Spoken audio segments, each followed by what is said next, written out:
Ha? Rules implementing. 174-17.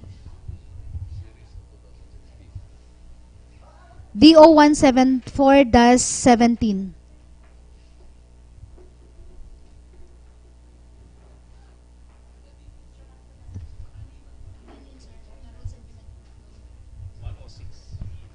Not 103. 106 yan. 106 to 103. 106 yung 103.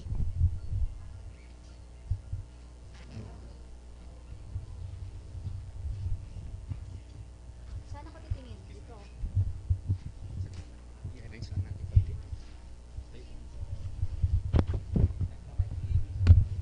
Oh, dalawa kami ni Sir dyan.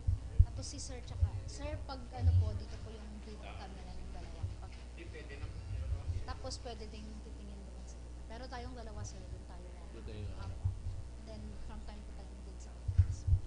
Sound check. Hello, sound check. Sound check.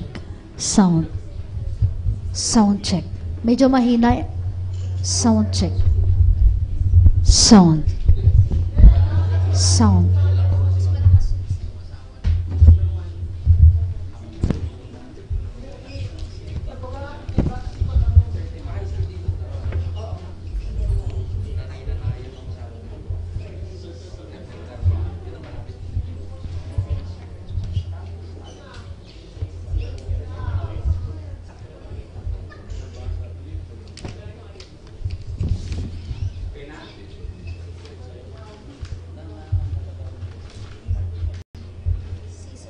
So, end of service, kumbaga. Even in real legitimate contracting, meron silang sinasabing hanggang dito lang based on end of service lang ang responsibility of the employer to have that employer-employee relationship.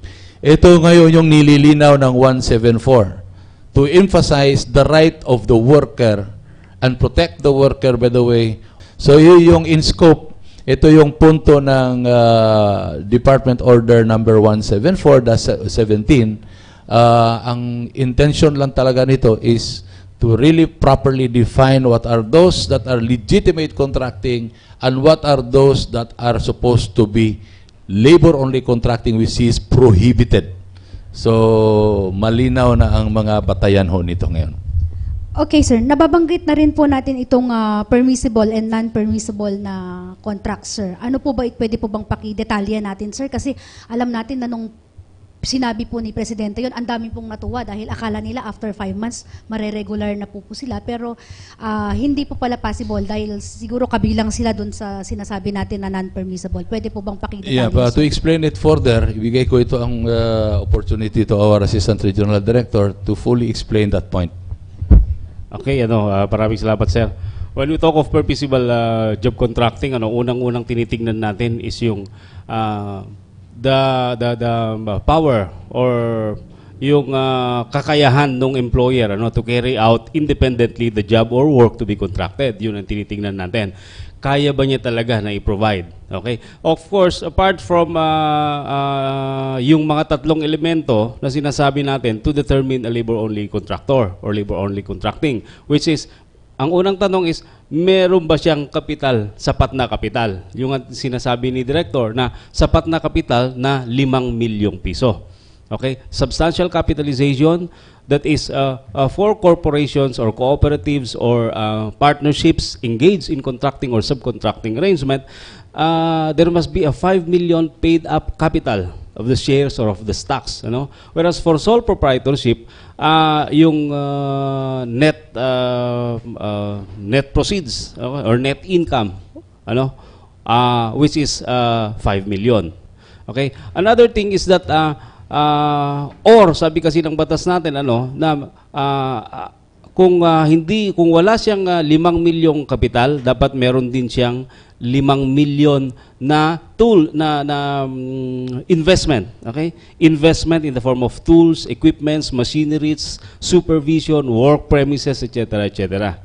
Okay? And of course, yung the employees engaged by the principal, okay, or the job or work to be furnished to a principal must be those, okay, not directly related to the operation of the business. So when we say that the job, work, or service that has been furnished to a principal is considered as directly related to the operation of the business, then that is one presumption that the contractor is a labor-only contractor and that the principal has engaged the services of a labor-only contractor, which is yung sinasabi nating non-permissible job contracting. And of course, yung pinaka last na elemento dyan, yung control. Okay? Who has the control over the means and methods by which the work is to be accomplished? If this control is lodged with the establishment or the principal, then the presumption is the principal is the employees of these workers provided by the contractor. So, papasok na naman yung non-permissible job contracting. Magiging labor-only contractor kasi yung contractor and then the principal, masasabi nating has engaged the services of a labor-only contractor. Salamat po. Thank you very much, sir. Kung may mga katanungan na po tayo sa ating mga media partners, then we can entertain questions. Sir Gary? Okay. Sino pong, kung ready na po? Okay. Napakaswerte po ng maging direktor ng Department of Labor and Employment sa Region 2 dahil nandito po si Secretary Silvestre Bello. Nandito rin po yung Committee Chair ng Labor and Employment sa Congress, the Honorable Congressman Randolph Serating. At yung pong na-news ko nung Sabado sa... Wala kasi yung NLRC ngayon yata dito. Wala po ba siya? Hindi na. Kasi may mga kasama po kami sa media na naghihintay po ng bayad. Kasi nanalo na sila sa mga cases na motion lang hanggang sa taas na sana naman ay mabigyan ng konting edge. Kasi after 2 years hindi pa sila na-compensate nung radio station na natanggal sila, Director eh. So sana while pending yung sinabi nyo nung interview natin, reinstated sila. Ang nangyari, hindi sila na-reinstate, tapos 2 years na lumuluha na yung mga kasama namin. Yun lang po ang appeal namin, pakitulungan na lang po yung mga kasama namin sa broadcast. It's a request, by the way, kung paano matulungan. Unang-una, we cannot intervene on the process. Okay. Ang siguro may tulong namin dyan is to clarify some points na under the law kasi, if and when yung illegal termination case has been decided by the regional branch of the NLRC dito, and then it is brought to an appeal, etc., the worker should already be reinstated either physically or by payroll. Ang ibig sabihin nun, protection din kasi ito ng worker na habang umuusad or tumatakbo ang kaso for a very, very long time, ang mangyayari is protected si worker in terms of his right already on the basis of the decision of the NLRC. Dahil ito yung nangyayari karamihan kasi, kung wala yung protection na yung sinasabing reinstatement physically or by payroll, si worker maghihintay, mamatay na lang siya, wala man lang siyang tawag nito, hihintayin, di ba? Yeah, exactly. So, ang presumption kasi diyan is if the worker was not reinstated physically or in payroll, the worker can wait. And the presumption of the law is that he should have been reinstated. Pag nanalo na yung sa kaso na yun, ang punto doon is the worker should have already been compensated. Kahit patalo yata doon sa dulo, the worker should have already been compensated during the period habang tumatakbo yung kaso. Ganon po yung punto.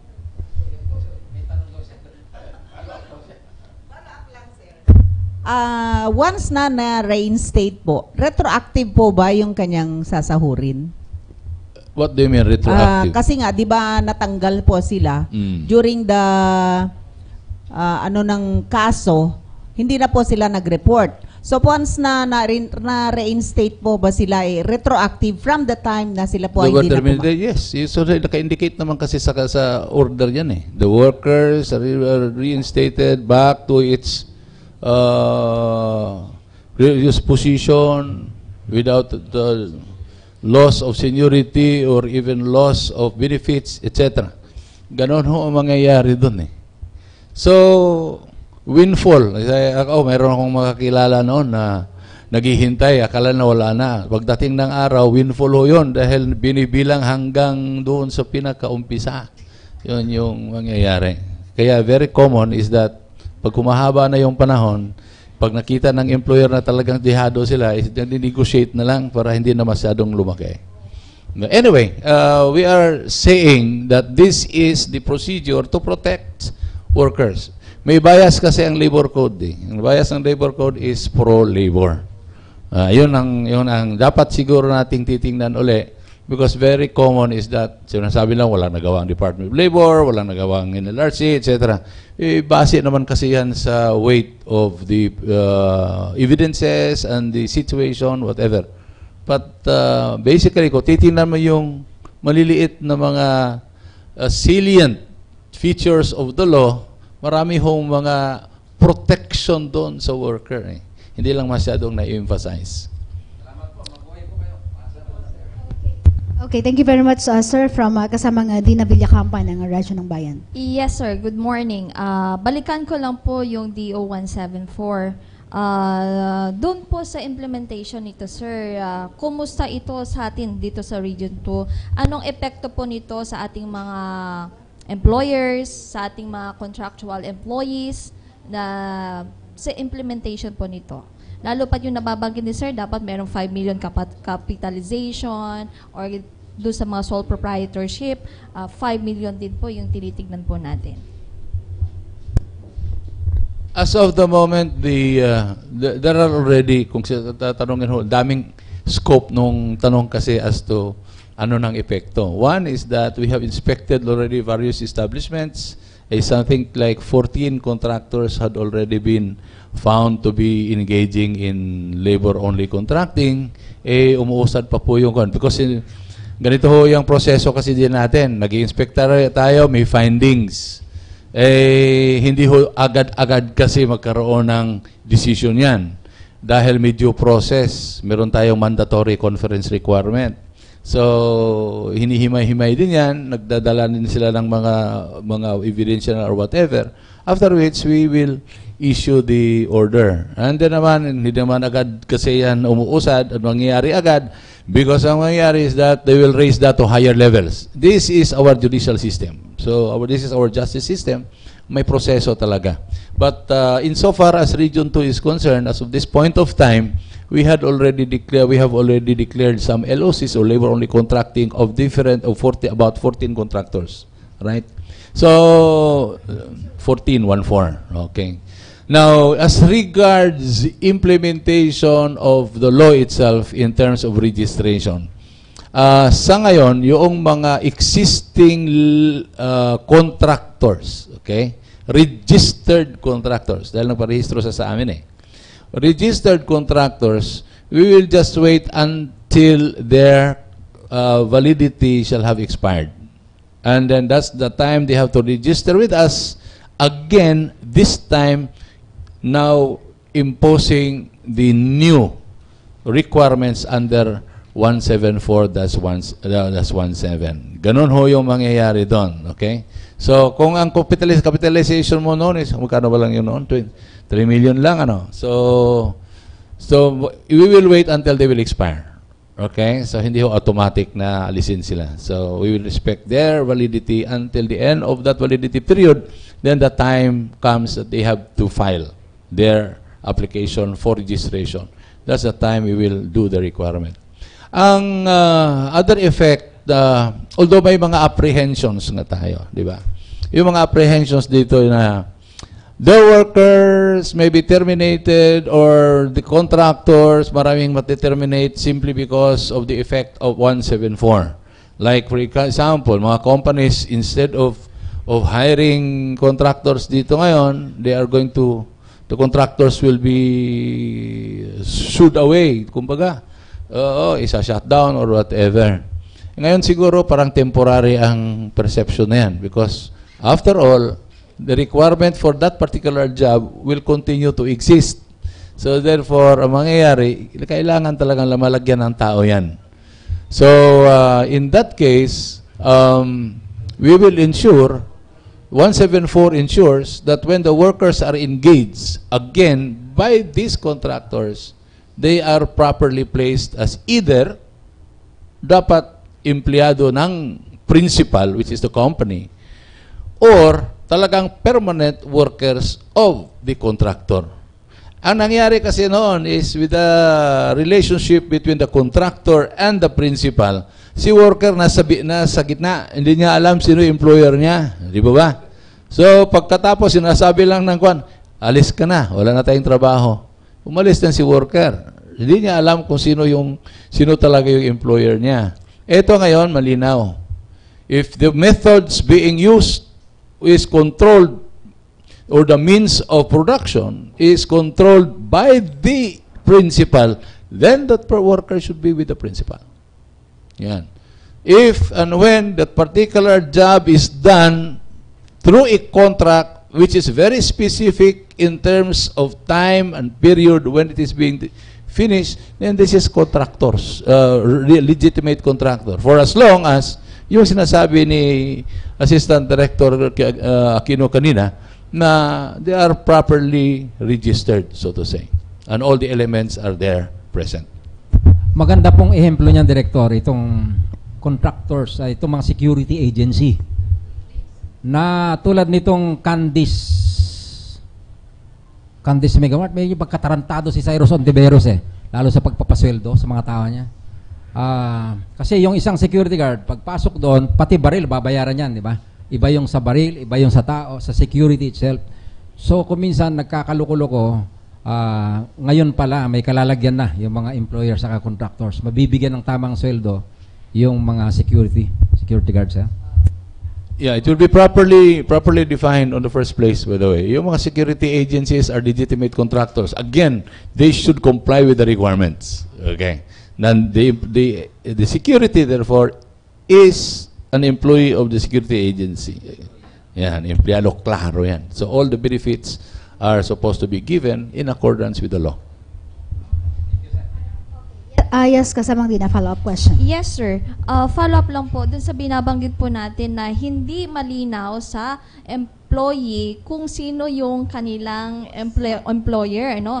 It's either yung kontrata ng principal and labor only, but then si principal ang nagbabayad ng kanyang mga benefits. Supposedly, ang principal ng kanyang employer. And then, here comes the contractor.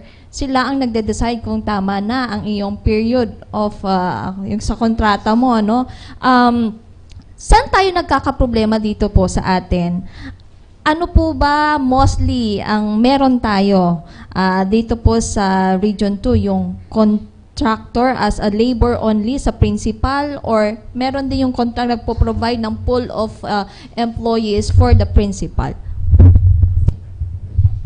Okay, unang-una sa lahat, linawin lang natin yung relasyon, yung trilateral relationship between the parties. Unlike in ordinary employment relationship kasi, dalawa lang yung parties involved. We have the employer and the employee. Malinaw yun, di ba? If I engage your services and I'm the one paying your services, okay, and that I have control in everything that you do, the presumption is, conclusive presumption is that I am your employer and you are my employee. That is in the normal, okay, employment relationship. Sa contracting and subcontracting kasi, tatlo. Okay? There are three parties involved. We have the contractor, okay? The contractor that provides services to a principal, which is the second party, and then the employees, okay, provided to the principal or engaged by the principal, which we call the contractor's employees. Take note, in a legitimate contracting, this really, ito pong mga tao na binigay na pre-provide ng contractor are its employees. Except of course, kung lalabas yung mga elemento na sinabi natin kanina to declare, the power to declare kasi is with the regional director, whether a contractor is a a labor-only contractor and whether a principal has engaged the services of a labor-only contracting, okay, or labor-only contractor. Balik tayo po sa sinasabi ninyo, kalimitan kasi, kalimitan, sabi nga natin, okay, kung minsan kasi nasisircumvent, okay, yung law on contracting and subcontracting. Bakit? Kaninyo. Kalimitan, tinatago sa mga empleyado, okay, yung status nila. Okay, yung status nila doon sa principal. Although for example, I am a legitimate contractor. Okay, I am registered with the Department of Labor and Employment. I have complied with the substantial capitalization requirement, the investment requirement. Okay, and that the services that I am providing are not directly related to the operations of the principal's business. Okay, and that the control is in me as the legitimate contractor. Kung minsan kasi dito na papasok yung circumvention na sinasabi natin. Okay? Kung ang nakalagay kasi sa service agreement is 1 year, and usually it is 1 year. When we talk of service agreement, this is the agreement between the contractor and the principal. Okay? Wherein the principal provides services, wherein the contractor provides services to a principal for a specific job, work, or service within a specific time. Okay? Kung 1 year kasi, and usually 1 year dapat yan, yung validity ng service agreement. Okay? Ang ginagawa kasi ng mga ibang contractor natin, hinahati kasi yon. Okay? Okay, I will provide you 10 employees. Yung employment contract ng 10 empleyado, 5 buwan lang or 6 na buwan lang. Okay? Hindi dire-diretso na 1 year. Yun yung evil sought to be avoided under DO 174-17 kasi may repeated hiring na mangyayari, which should not be. Kasi the moment na may repeated hiring, napakalaking question mark na yan. Okay? Are they circumventing the law on regularization or the law of security of tenure? Probably, there is already circumvention because it is a prohibited act under DO 174-17. Repeated hiring, I repeat, is a illicit act or prohibited act under DO 174-17 and also the progenitor of 174-17 which is DO 18-A. Pagka kasi, ito po yung mga bahid, these are the things that we should see, okay, to determine if the contractor is really a legitimate contractor or if the principal really has engaged the services of a legitimate contractor.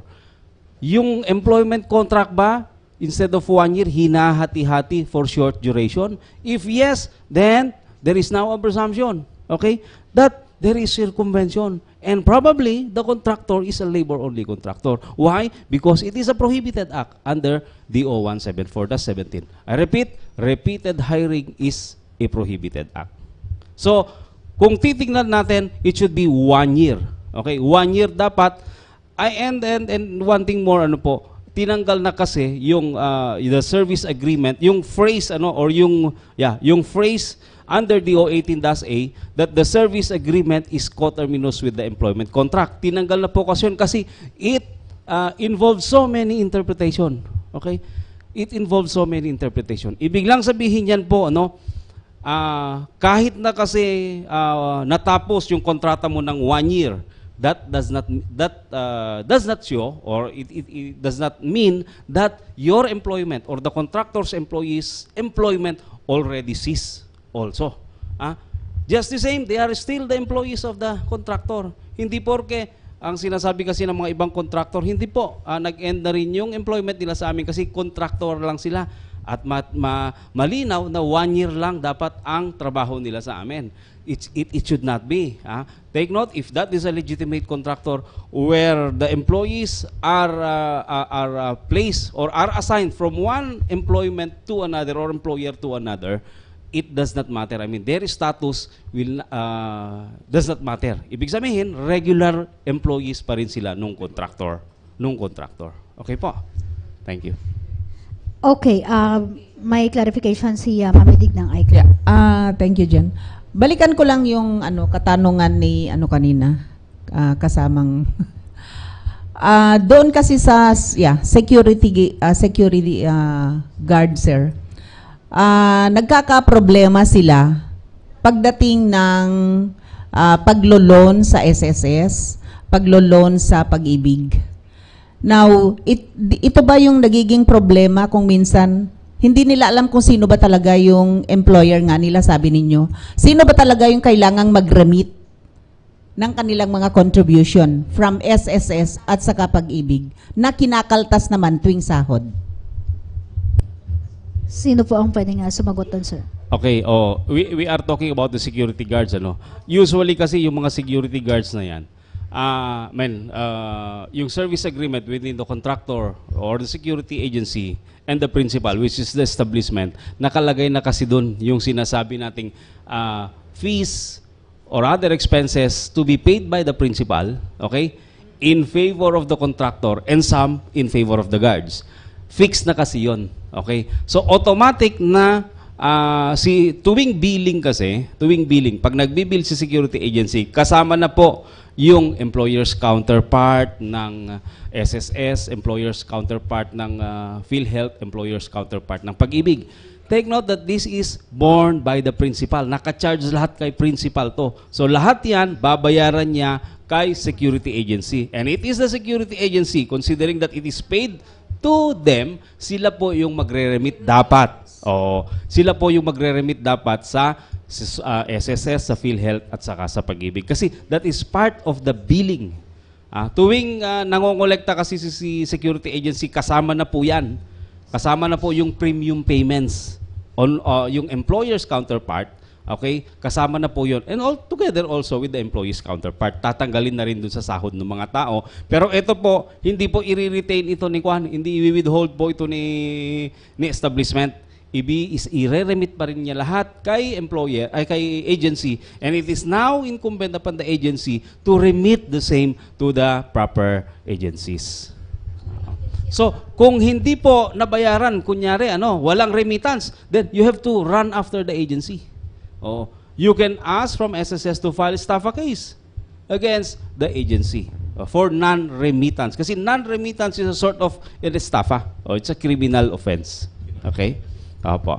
Okay, so malinaw po na hindi po yung principal ang hahabulin ng halimbawa yung mga security guards, janitors, kundi yung kanilang agency, security agency for that matter. So kasama nga Marvin.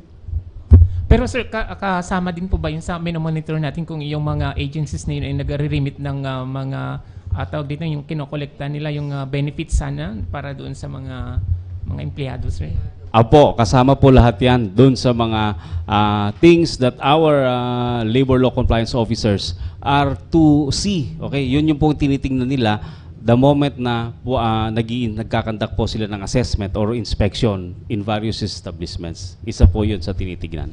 Sir, kasi na-mention mo na kabilang ngayon sa mga tinitignan. So may mga nakita po ba tayo ng mga violators? Kasi may alam ako na security agency na ganun nga nagrereklamo yung mga security guards nila dahil nababawasan daw sila ng SSS, PhilHealth, pero wala daw silang record. Yeah, napakagandang tanong po.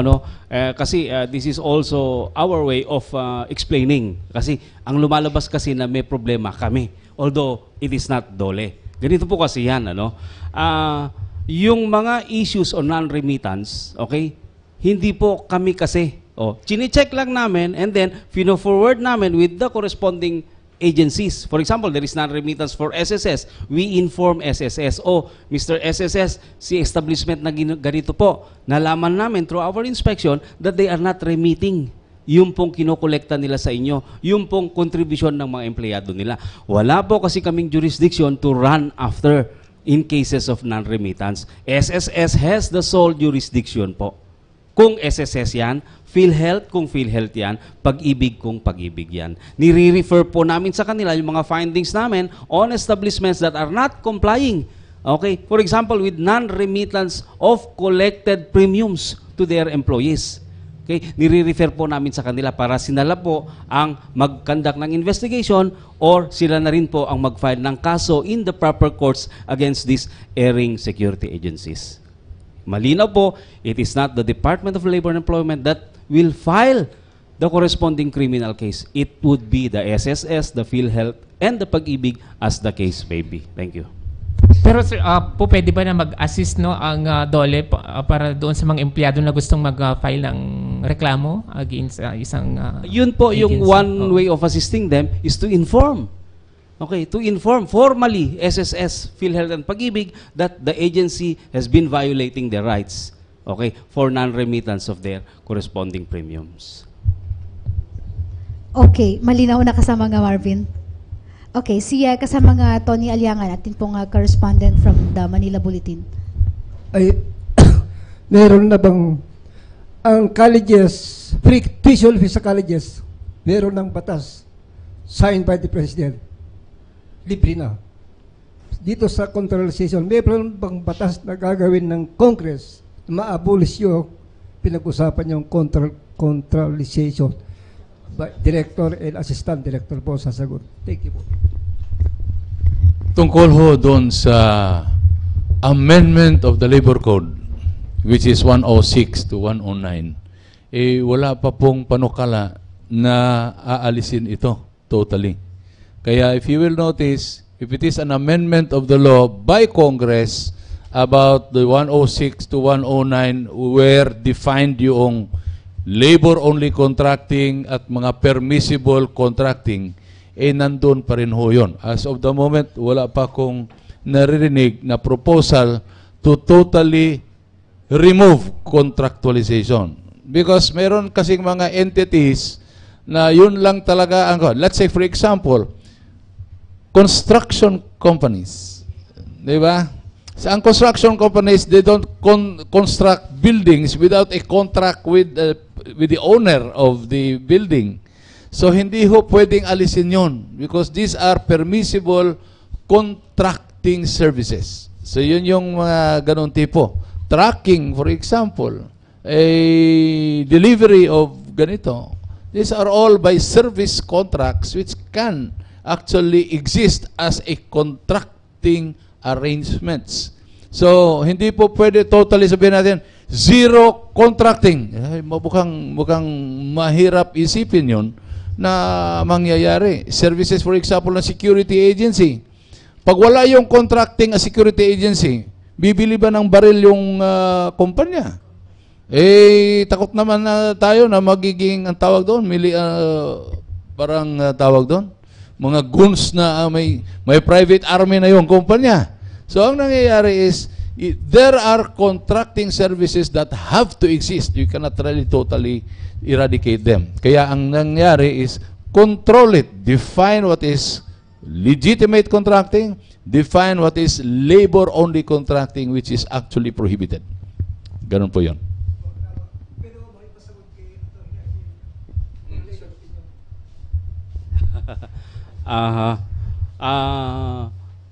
Sabi nga ni Director, we cannot totally remove contractualization. Why? Because the law itself provides for permissible job contracting or subcontracting arrangement.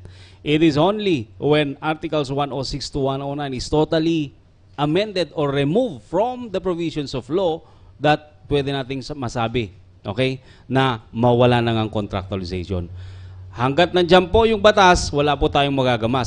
Sabi nga ni Director, we cannot totally remove contractualization. Ang dole po, siguro we can just regulate. Okay? We can regulate, okay, hanggat makakaya natin po yung existence, okay, ng illegitimate contractors. Okay? Simple lang, isang salita lang. Meron bang batas na ginawa ng Congress? Meron o wala? Yun lang ang tanong ko. Wala po. Yeah, thank you. Ganun lang po. Okay, thank you very much, sir. And from Sunshine Radio.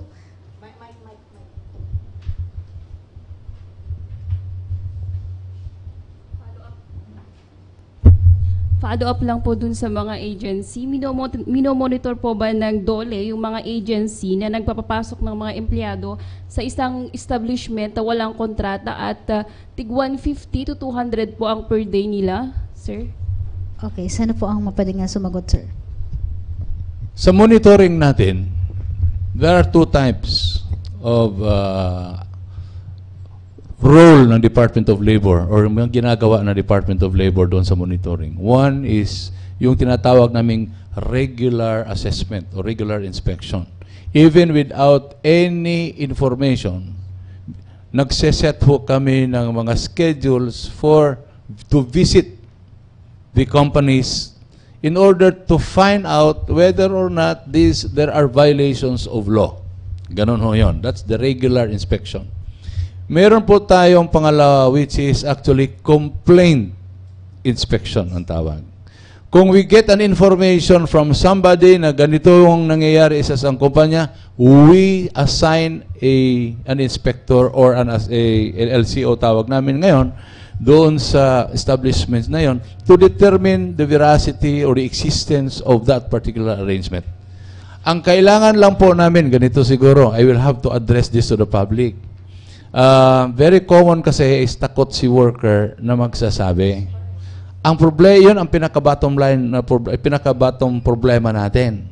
Because if there are no information na ilalabas at it is documented, napakahirap under our judicial system. Pwede ba ituro mo lang, yan, may sala yan sa akin, ipapahuli mo na lang agad. Di ba? Ayaw naman ho natin, sabi nga natin, dapat may due process, etc., etc. So there should be a legitimate basis. Ang worker, pagpasok ho namin sa kumpanya, ang ginagawa ho namin dyan is to interview workers. Hindi lang ho basta record lang because records can easily be manufactured. Di ba? So ang ginagawa namin is to confirm that by having some of the workers being interviewed. And we do an interview affidavit. Pipirmahan ho ng worker yon na source namin of information na ito yung nangyayari. Kung 150 lang yung salary doon, dapat sinabi niya doon sa inspector namin na 150 lang yung tinatanggap niya, ano natatanggap niya. So dapat may cooperation tayo ho doon sa pagsugpo nitong ganitong mga violations of the labor code para maprotektahan ang workers. It is an empty bag usually, sinasabi namin, kung even the worker himself or herself does not cooperate with us. So, saan kami hahanap ng tawag dito? Evidence to really pursue a case against the employer to stop all these anomalies or violations. Yung payroll, sir. Payroll, we examine the payrolls. But hindi kami naniniwala agad doon sa payroll. Because we really have to interview workers. Ganon ho yun. Because sa totoo lang, payrolls are just that. As a matter of fact, there are those, sinasabi na sa amin at sasabihin ng mga workers kasi, hindi lang ako magrereklamo, basta wag lang banggitin pangalan ko. Hindi naman totoo yung pinirmahan ko eh. Yung payroll doon, kompleto. Pero actually, natatanggap ko ganito. How can we now, itong yung issue sa amin, can we now pursue a case against the employer for violation when the worker signed a document saying na fully paid siya? Tapos, hindi pagkakalabitin namin yung worker, dito ka nga, para sabihin mo hindi totoo yan. Ayaw na ni worker ngayon. Yung mga ganun tipo. So what will happen is that it is now the Department of Labor representatives, the regional director, and all the labor officers namin, sila na ngayon yung naha-highlight na ini-insist na hindi ito totoo. Pero sinabi ng worker, wala akong masabi dyan. So, babalik sa amin yung case. Madaling sabihin ng employer ngayon, hinaharas kami ni Director Roldan. Ano ngayon ang depensa namin? Di ba? Hinaharas ako ng Department of Labor. Pinipilit nila na sinasabing hindi totoo itong payroll na to, wala naman makapagsabi na hindi totoo ito eh. Lahat yan, pirmado. Tama ba ang pirma ng worker? So, ito yung sinasabi ko na we have to work together. Kung kailangan ba nating sugpuin ito, you cannot just give this to the authorities to do. Dapat nandoon tayo, sama-sama tayo, sugpuin ang mga violations na ito. Okay, thank you very much, sir. How about po doon sa mga job orders po, mga contractual sa mga government offices, sir? Kasi meron din po. Isang napakagandang tanong din, ano? Kaya lang kasi, pagka ang usapin na yung paggawa or terms and conditions of employment of our employees in the public sector, then DOLE has no jurisdiction. Okay? It is, proper jurisdiction is with civil service, okay, under the various civil service rules and regulations. Okay, thank you very much, sir. Yes, kasamang Marvin.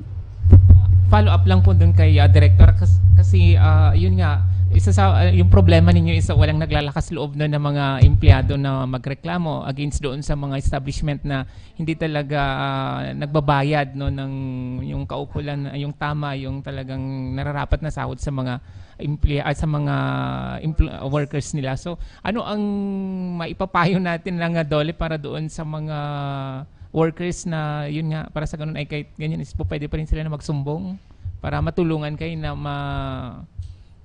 ma-resolve yan o kasi tanggal. Actually, we encourage yung mga workers na magsumbong talaga sa amin. As a matter of fact, sa ngayon, text lang or just tawag na may nangyari diyan sa establishment na yan, pinapasukan ho namin yan. That can be our source of information to do action. But not to say totoong may violation, because we need something else to really finally determine na may violation ito. Pag may tawag sa amin, anonymous, ay paki-inspect yung establishment na yan is underpaid ang workers. Isasama agad namin yan sa inspection. Only on the basis of a text message or tawag na anonymous. That can be our source of information to do action. Pagpasok namin sa establishment, kailangan namin yung workers kasi may interview at sasabihin ng worker at siya ay lalantad na at pipirma sa doon sa affidavit na ginagawa ho namin na ito yung totoong nangyayari. So another issue kasi ito doon na sa workers. Pag ng worker mismo ay sasabihin niya, tama naman yung pasahod sa amin. Yung payroll na yan, tama ho yan. Ano mo masasabi namin? Di ba? Yeah. Pero sir, doon sa mga magsusumbong ng mga empleyado, may mga ano ba? May protection ba sila? Na hindi ba Oo. Ganito Kasi baka yan. i-harass sila ng employer nila. Ang masasabi ko dyan is lahat ng batas kasi is only remedy itong batas natin. It does not directly, sasabihin natin, ihaharang na hindi mangyayari. Just like our laws kasi sa criminal law na pinapanis may, kumbaga nga, life sentence yung may gagawa ng ganito. Ang tanong, may batas ba na hindi mangyari yung pagpatay? Hindi. Wala hong ganun na batas na haharangin yung action itself Mangyayari, kung mangyari na, then you have a remedy. It is a mga penal provisions to address that issue. Ganito din yung sa batas ng labor code. Si worker, assuming the worker has been tawag natin ditong hindi nabibayaran ng tamang requirements under the law, there's nothing that the Department of Labor or a law that will say hindi mangyari. Kung mangyari man, meron tayong remedy. Determinate. Wala hong batas kasi nasasabi, i-determinate ko ito. Hindi uubra, hindi gagana ng bullpen. Hindi gagana yung computer kung illegal. Wala Mangyari talaga yung termination and then meron ho tayong kaukulang protection sa worker. In case ma-terminate ka, then you have remedies. Yung mga illegal termination, you can file against the company. Yun yung mga punto doon. Okay, meron pa po ba tayong mga issue tungkol sa contractualization? Kasi kung wala na, at least we can give at least siguro 5 minutes for other programs and projects po ng DOLE. So kung wala na pong katanungan, may we hear from you, sir? Ano po ba yung mga ongoing programs ng DOLE ngayon na nakakatulong po sa ating mga mamamayan? Ang Department of Labor is not only on regulation. Only one part lang, yung protection of the workers. Ang isa sa mga ginagawa ho ng Department of Labor is really on employment. Okay? I would just want to disabuse the minds of those listeners na ang Department of Labor is engaged in providing employment. We cannot. We just provide facility or tawag dito matching or whatever. So facilitation lang of the employment. So ang ginagawa ng Department of Labor ngayon is that we have lists of vacancies na nung dati kasi pag hanggang ngayon nandyan pa rin minsan nakatatak doon sa tricycle, wanted ganito, nasa poste, di ba? Pero ngayon, ang Department of Labor had already provided on the same time, newspaper. Nandun pa rin yung classified ads on employment, vacancies. Sa Department of Labor ngayon, meron ho tayo mga facilities through the PESO, Public Employment Service Offices natin, in the local government units. May mga tao na ho tayo doon, which is actually tao ng local government unit, who will assist the worker who is looking for a job. Who will also assist employers who are looking for workers. Ganun ho yung isang facility doon. And then meron tayo mga electronic facilities like our field job net, which is online. You know? So mayroon tayong kiosks, computer, pero tinitingnan ho namin kung gumagana pa ito, baka ayusin pa namin ito uli. So this is where the employer can register their vacancies, and then the workers can also log in to find what are those companies that may require his skills. So that is part of our facilitation on employment. Second is hindi lang formal employment kasi. The formal employment depends actually on the capability of the enterprises to grow in the Philippines. Like, ma-attract ba natin ang investors to the Philippines? Kaya if you will notice, effort ngayon is to attract more investors, to attract more tawag natin itong mga companies to put up here in the Philippines para magkaroon ng opportunity for employment. Now, ang sa atin, with how many millions of people who are unemployed, hindi ho masagot lahat yan. Kaya nag-o-offer din yung Department of Labor ng programa for self-employment, ang tawag natin doon. Employment pa rin, pero self-employment. Through what? Establishing small businesses. So meron ho tayong programa para ma-establish yung livelihood. May training tayo how to do this, including OFWs. Meron tayong NRCO o National Reintegration Center for OFWs. They are actually providing employment opportunities, pero simple ito, self-employment ang mangyayari dito. So marami tayong approach dyan. Bigyan ng capital, etc. Sa ngayon, meron kami naisip yung mga starter kits ang tawag. Sayo nga, direction nga namin ngayon is yung mga workers in the locality na individuals or youth na na-train ng local government unit sa TESDA, gusto naming abangan yun ngayon na pagkatapos noong training niya, magkaroon siya ng equipments para magagamit niya ngayon immediately. If it is kung gumraduate ho siya ng welding, baka mabigyan na natin diretso after his graduation, magkaroon na, dahil may skill na siya. Paano niya ma-implement ng skill kung wala naman siyang equipments, di ba? Or tools. So, tools and gigs, provide namin as part of the starter kit. Baka mabigyan namin ng mga yabi-yabi dyan, mga tools, other tools, or even welding machine if it is a welder. So, pag uwi niya, he can immediately engage in livelihood. Employment ho yun eh. Self-employment ang tawag nga lang. Wala po ba kayong plano, sir, na makipag-MOA sa TESDA na, halimbawa, yung 1-month training on welding, yung graduate is, dati na pong mag-alat ang DOLE ng parang starter kit nila para upon graduation, pwede na po nilang magamit yung pinag-aralan. Yun nga ang direksyon namin. Pag-usapan namin kahapon, we met with the, kaya nandito yung mga field officers namin. Yun nga ang direksyon namin to iron out already this strategy instead of kami pa mag-ahanap and then marami namang ready na dyan, di ba? So, we'll just coordinate with TESDA as to where these are trained or with the local government units because if you will notice, sa mga munisipyo, meron hong allocation ang TESDA doon sa mga munisipyo kung ilan yung mga scholars nila for specific trainings. So, pwede namin i-coordinate doon. We can do a MOA with them, with TESDA, para isasabay na lang namin yung mga services namin. Okay, thank you very much, sir. Gusto ko lang pong itanong ito kasi alam naman natin na ang Region 2 meron pa rin po tayong child labor. So, kumusta na po, sir, yung kampanya natin to end child labor dahil sa halip nga na itong mga bata na to nag-aaral po is napipilitan po silang magtrabaho. Ano na po yung ginagawa ng DOLE ngayon, sir?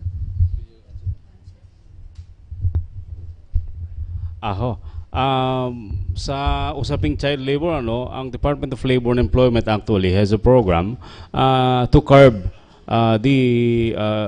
child labor. Okay, to curb child labor. Meron po tayong tulong na binibigay, ano, kung hindi man doon sa mga anak o yung mga child laborers themselves, the parents. Okay, kagaya nga ng sinabi ni Sir, binibigyan natin sila ng livelihood.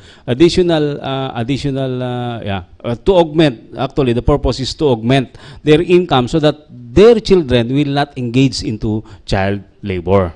Okay, so lahat ng mga kasi natin, ang mga pilot areas kasi natin dyan na nakikita natin na merong mga child laborers is yung mga sugar plantations natin. So every now and then, actually,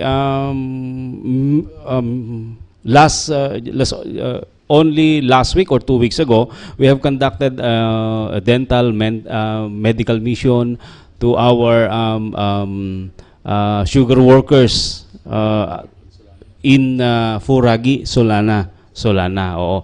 Ang target beneficiaries natin or clients kasi natin dito is yung mga families whose children engage into child labor. Hindi lang po yan, meron tayo yung sinasabi nating Angel Tree before, and continuing naman, ano, na nagbibigay tayo ng mga school supplies, okay, mga other things that would so that these child labors, okay, these children engaged in engage in labor, okay, will be pulled out, okay, from that scenario para papasok na lang sila. Instead of magtatrabaho, pipilitin natin silang makapasok sa paaralan. Okay? Sabi nga natin kanina, hindi lang yung mga bata ang natutulungan natin, foremost is with their parents. Okay? Para pagka merong additional income yung parents, at least hindi mapupwersa yung mga bata na magtrabaho. Wala po tayong figure, sir, kung ilan po yung engaged in child labor dito po sa ating region, sir? Sige, titignan natin, ano, pero as of the moment, we do not have any figure. Explain ko lang. Maganda kasing usapin yung child labor. Because I was also a child labor before. At age of kasi yung grade 5 pa ako o grade 6, I was already engaged in yung tawag doon, masa-masa ng semento. Okay, sabi ko kung may construction, kung sabi ko nga, kung meron ng anti-child labor noon, hindi yata ako makapagtapos. Yung mga ganun tipo. Because that was the only means, by the way, for you to get some money for your schooling, yung mga ganun tipo. Anyway, kung usaping child labor, sabi nga natin, i-eliminate, very ideal yung elimination of child labor. Very ideal yun. Pero kung titingnan ho natin sa sitwasyon is, unang-una, poverty is the root cause of all this evil, kumbaga. If evil man yung punto na yun. And second is, sa atin dito sa Pilipinas, napakahirap. I've been into this, in this quest to eliminate child labor. Pero kahit tayo mismo is not totally convinced na i-eliminate yun. Bakit? Yung ang exploitative siguro na bagay na child labor, not only because of age, yung exposure to certain chemicals or whatever yung sa environment, that may be the issue. Pero sa Pilipino kasi mabait yung bata pag matulungin sa parents. Pag ang bata ay naglalaro lang doon sa gilid habang nagtatrabaho si nana at tatay, pinapagalitan yung bata. Ito, mulong ka rito. Minsan dadalhin doon sa sugar farm. The husband and wife go to the sugar farms. Sabi ng mga farmers, mga sugar workers, anong gusto niyo, sir? Iwanan ko itong mga maliliit na bata ko doon sa bahay? Masusunog ito, ano mangyayari? Responsibility ko rin. Kaya bit-bit ko itong mga bata na to doon sa loob o sa gitna ng tubuhan. So ano naman ang ginagawa nila? Alangan naman, sir, na babantayan namin yan kung saan-saan napupunta, naglalaro lang. Baka saan-saan masusuot doon sa mga libliban ng tawag dito sa sugar farm. Di binibigyan na rin namin sila ng kuhan, taga-tali, whatever. Pag dumating ang tayo doon, child labor ito. Di ba? Well, totoo lang is, the bottom line there is, culture natin permits it. Di ba? Second is, the opportunity for them, is there any entity where you can leave your children there? Wala eh. Like for example, maganda na sana, sabi natin, the child should be at school. sa pagtanghalian, kayo husband and wife na sa loob ng tubuhan. Sino mapapakain ng anak mo? Sino magluluto ng pagkain nila? Uwi ngayon si Mrs. Napakalayo ng lalakarin para lang magluto para doon sa mga anak niya dahil baka mamaya pagdating nila doon walang makakain. So, these are interventions. But I have noticed in different countries, by the way, napakaganda. Sana, kaya ito yung sinasabi kong, sana mangyari sa Pilipinas na yung mga bata natin, na yun sa elementary, enclose yung mga schools. Pagpasok ng bata doon, hindi na makakalabas ang bata until the afternoon. Free ang pagkain sa loob. So, eskwela, lahat. May iwanan mo ang anak mo doon. You feel very safe at educated pa. Nakapag-aral pa. Paglabas ng hapon, tama-tama, lumabas si Mrs. at si parents doon, kukunin na lang nila anak nila. Wala silang worry. Sa atin kasi, hindi. Ang mga bata, pag libre ang eskwelahan, walang pagkain, kailangan umuwi para kumain. Wala namang panggastos ng baon or whatever. So, kailangan umuwi muna si Mrs. para magluluto. So, this is very, how do you call this, masalimuot na setup, but I think can be addressed by way of other measures. Kaya if you will notice, yung sa Department of Labor, as of this point of time, ang ginagawa ho natin is to add to the augmentation of the income of the parents. Para sana, ito yung sana, puro wishful thinking tayo, na sana maragdagan yung kaunti, may negosyo-negosyo si Mrs., hindi na sasama doon sa workplace. May iwanan na lang to take care of the kids at mapapaaral yung mga anak. Pero kulang pa rin. Still poverty pa rin ang bottom line nun. Okay, thank you very much, sir. No? So tama po yan, mahirap din naman kasing lumaki yung mga bata na wala po silang alam na trabaho. So as long po na hindi po sila exposed sa hazards, sa chemicals o anumang bagay po na makakadisgrasya po sa kanila. No? So masyado na po tayong nag-overtime sa ating oras. No? So baka meron po tayong gustong i-share, sir, na hindi po namin natanong or may mga activities po kayong naka-online, then perhaps we can share it to our audience, sir. Very important pala na announcement. Tomorrow, sa Santiago, that is, it's Zen Hotel yata, we will be conducting Department of Labor, particularly ang RTWPB, Regional Tripartite and Wage Productivity Board, will be conducting a public hearing already on the review ito, of the existing minimum wage. Our existing minimum wage law is RTWPB does something 17, wage order number 17. Ito ngayon, nire-review natin because it is already 1 year. Usual naman kasi ang requirement is the wage board can review the existing wage orders 1 year after 1 year. So, nag-anniversary na tayo nung Mayo. So, it is now due for review. Kaya we have conducted already 2 consultations, and the third one will be a public hearing tomorrow at Zen at about 12:30 in the afternoon. Registration na ho yun. Ang ginagawa ho namin ngayon is we will always be on time. At 1 o'clock start na talaga kami, at about 4 o'clock sara kami. So we will start with or without people, we will start our public hearing at 1 o'clock doon. Nasanay na rin po, honestly, na-appreciate ko, nasanay na rin yung mga participants. Nauna na sila, naupo nga sa amin dahil ang ginagawa ho namin, pag tempo na talaga yung oras na yun, nasa table na ho kami, kumpleto na kami, may tao man wala. So we will start also to introduce discipline doon sa ating mga kasamahan. So just to remind, kung pwede, open ho yun. Everybody is invited doon sa Zen Hotel sa Santiago. Okay? At mag-start talaga at 1 o'clock in the afternoon tomorrow. Okay, thank you very much, Director. And parting message? Hindi na. So, okay na po. So, sa inyo pong lahat, mga kaibigan, with our media partners, no, thank you very much po. Thank you very much, Director, and thank you very much, Attorney, for being our guest for today. Napakarami po nating natutunan. Bagamat kulang po yung oras natin, siguro for the next episode po na ang ating program ay iimbitahin natin sila ulit for the kung ano yung magiging resulta nung gaganaping public hearing.